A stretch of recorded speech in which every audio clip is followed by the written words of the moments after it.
Mobile से बनते बिगड़ते रिश्ते। भाग 2। आज सुबह फिर से नेहा और गुड़िया में तू मैं हो गई। गुस्से से नेहा का चेहरा लाल हो गया।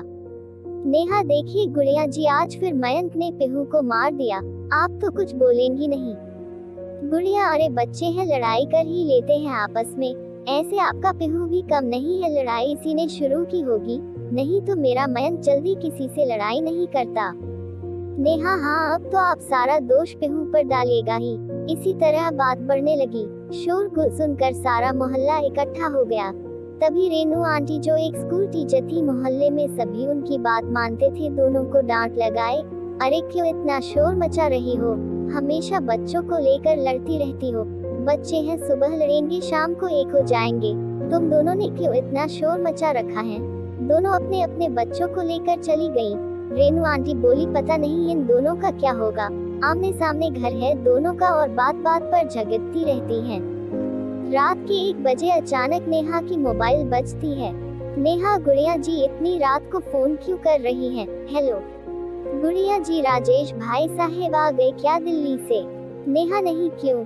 नेहा मन में सोचती है, यही पूछने के लिए इतनी रात को फोन किया है। गुड़िया जी, आपने अपने छत का दरवाजा खुला छोड़ दिया है क्या? कोई है आपके बालकनी में है? नेहा चौंक कर बैठ गई। याद आया, छत का दरवाजा खुला छोड़ दिया था उसने। डर के मारे उसके हाथ पैर कांपने लगे। कौन है वो?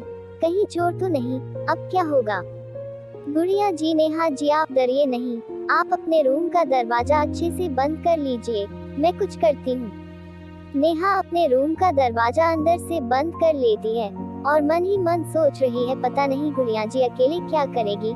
उस पर से नीलेश भाई साहब भी घर पर नहीं है। मोबाइल उठाकर देखा तो उसमें नेटवर्क ही नहीं था।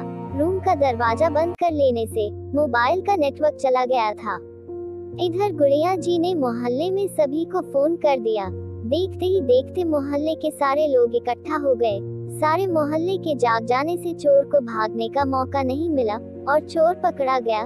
थोड़ी देर में पुलिस भी आ गई, जो चोर को पकड़ कर ले गई। नेहा जी दरवाजा खोलिए, चोर पकड़ा गया। नेहा ने दरवाजा खोला और गुड़िया जी से लिपट गई, ऐसे जैसे दोनों सगी बहनें हो, और गुड़िया नेहा को दिलासा दे रही थी। गुड़िया सभी को हादसे के बारे में बता रही थी और बोल रही थी, मेरा मोबाइल पानी में गिर गया था, मैंने सुबह ही नीलेश से मोबाइल मंगवाया, मोबाइल ला कर दो फिर कहीं जाना। आज मोबाइल की वजह से ही ये चोर पकड़ा गया और कोई हादसा होने से बच गया। रेनू आंटी बोली, हाँ सही कहा तूने, मोबाइल की वजह से ये हादसा होने से बच गया और तुम दोनों के रिश्ते भी। इस हादसे से शायद तुम दोनों को समझ में आ जाए कि पड़ोसी ही पड़ोसी के काम आता है। भीड़ में से शर्मा जी बोले, सही कहा रेनू जी आपने, किसी भी मुसीबत के समय परिवार वालों से पहले पड़ोसी पहुंचते हैं, इसलिए हमेशा अपने पड़ोसियों से मिलकर रहो। और हंसी और ठहाकों से वातावरण गूंज उठा।